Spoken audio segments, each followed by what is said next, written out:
It is often said that movie sequels are never as good as the movies they follow, and for the most part, it is true, what with movies like Jurassic Park 2, Home Alone 3, The Nutty Professor 2, and Superman 3 being some of the worst of the worst. However, when it comes to horror, a lot of these sequels have taken us all by surprise, even making their predecessors look like a flop in comparison. So today on Top 5 Scary Videos, I'm going to be counting down our list of the top 5 horror movie sequels better than the original. Before we begin though, be sure to stick around until the end of the video where I'll be responding to some of your comments. And with that, let's jump in. Coming in at number 5, A Nightmare on Elm Street 3 Dream Warriors. Now before you all start screaming, this is my list, okay? And I love Dream Warriors. I think it's the best one in the series, along with Wes Craven's New Nightmare. Yep, I understand you might all hate me now, but I don't care. Both of these movies are a damn good time and more enjoyable than the original Nightmare on Elm Street. Back in 1984, the legendary Wes Craven brought us the classic Nightmare on Elm Street, which centers on the fictitious town of Springwood, Ohio, and the teenagers in this town who were invaded and killed in their dreams, and thus killed in reality by the burnt killer with a bladed leather glove, Freddy Krueger. Now the second sequel was a total flop, but I choose not to discuss that one, but then Wes Craven returned once again with arguably the greatest installment in the entire Nightmare franchise, Dream Warriors. In this sequel, the victims, who survived the attack of the dangerous killer, Freddy, learn to control their dreams in an attempt to fight back against the bladed madman. The movie is a fun time, with Freddy having some of the best one-liners in the entire franchise, including him crawling out of a TV and saying, "Welcome to prime time." Absolutely iconic. The movie is more imaginative than the rest, with the makeup effects making this movie so damn memorable, including the moment that Freddy uses one of his victims as a puppet, using his arm tendons to force him to walk out of a window. That one stayed with me for a long time. That was a great scene. In at number 4 we have VHS 2. VHS 2 was of course the sequel to the smash hit horror anthology VHS, a 2002 horror film created by Brad Miska, with segments directed by the likes of Adam Wingard, David Bruckner, Ty West, Glenn McQuaid, and Joe Swanberg. The film is presented as an anthology of short horror films built into a frame narrative which acts as its own short horror film. Each thought is then linked together with the concept of found footage, everyone's favourite, with each segment being from a VHS tape found in a room.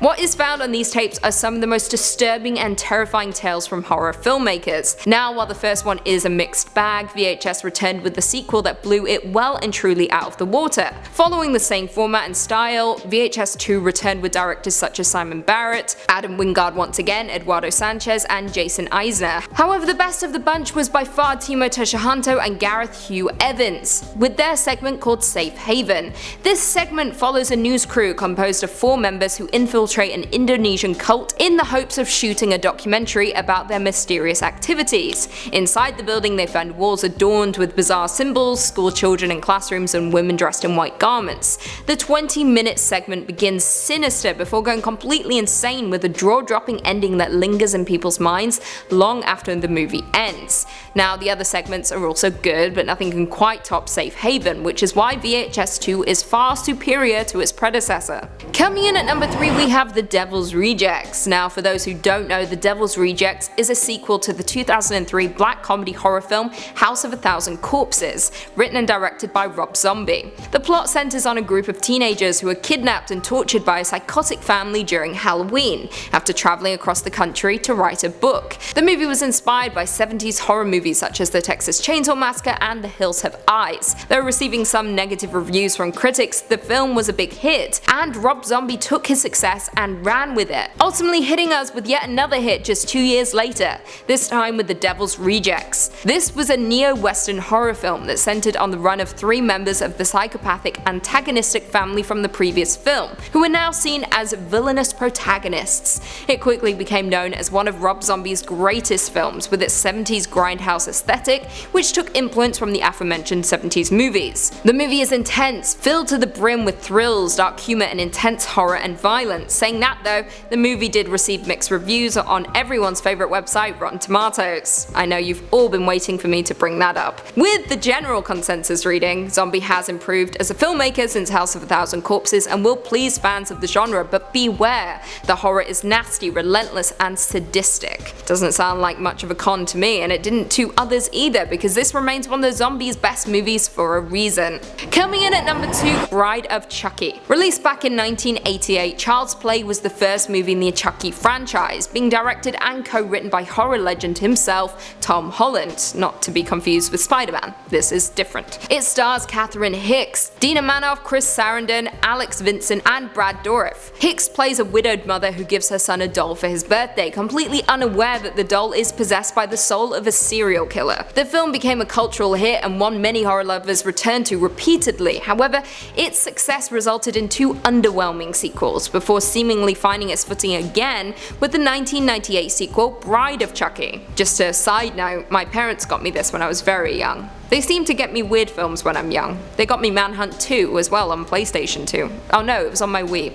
This is irrelevant information, just information about my childhood, which is why I am the way I am. It was hilarious over-the-top horror that once again followed Chucky, who was resurrected by Tiffany, an ex-girlfriend of the serial murderer whose soul is inside the toy. Following an argument, Chucky kills Tiffany and transfers her soul into a bride doll. To find the magical amulet that can restore them both to human form, Chucky and Tiffany arrange to be driven to New Jersey by Jesse and Jade, who are unaware that their cargo is very much alive. The couple leave a trail of murder and mayhem behind them, and honestly, it is so much fun. Thanks to The Bride of Chucky and its director Ronnie Yu, the franchise was completely revitalized. And finally, coming in at number 1, we have The Evil Dead 2. The 1982 classic The Evil Dead, directed by Sam Raimi, followed 5 college students vacationing in an isolated cabin in a remote wooded area. After they find an audio tape that, when played, releases a legion of demons and spirits, 4 members of the group suffer from demonic possession, forcing the 5th, Ash Williams, to survive the resulting gory mayhem. The movie was a wild, gory ride and instantly became a cult classic among horror movie lovers. However, people questioned whether director Sam Raimi would be able to top his initial masterpiece, but thankfully he took an insane comedic return with Evil Dead 2, leaving most people wondering which was the better movie, and personally I think it's the second. Evil Dead 2 was released back in 1987 and was a parody sequel to the first movie, and once again follows Ash Williams, who vacations with his girlfriend to a remote cabin in the woods. He discovers an audio tape of recitations from a book of ancient texts, and when the recording is played, it unleashes a number of demons which possess and torment him. Sam Raimi created a hit by lowering the scare levels and ramping up the comedy and laughs, and to top it off, Bruce Campbell, who played Ash Williams, had an absolutely superb performance, making him a beloved star that he still remains today. Honestly, The Evil Dead 2 is probably the most fun you'll have when watching a movie. Trust me. Well, there we have it. Do you guys agree with our list? Were there any horror movie sequels that we missed? Leave us all your thoughts and feelings in the comments down below, and perhaps we can do a part 2. Before I go though, I just want to respond to a few comments from one of our last videos, top 5 scary demons in the Conjuring universe. Robbie said Valak is actually Thanos of the Conjuring universe.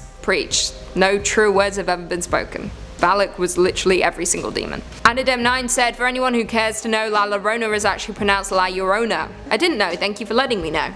Good to know. Young Tusk said, Lucy, you showed some emotion this time. Where is the one face to show all technique? Just kidding, you look great and keep up these amazingly funny videos. I probably showed emotion because it was like a Friday. I'm not entirely sure. I tend not to show emotion.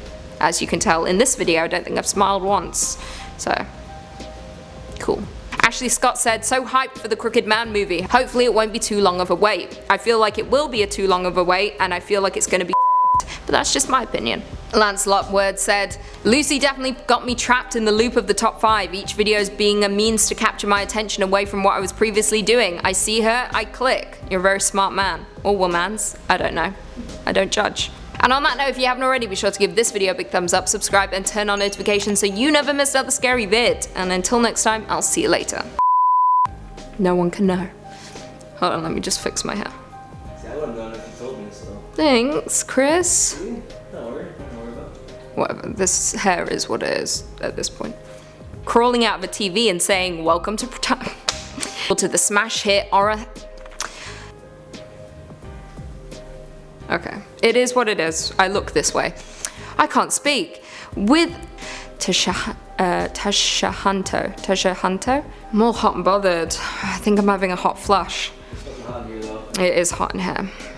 I'm going through early menopause. Ran with it, ultimately hitting us with yet another hit. Calm down, Lucy. Film that's centered on the run of 3... Oh my god. I'm sorry, editors. You know when you're just tired of your own voice? That's how I feel. It's like, why am I talking?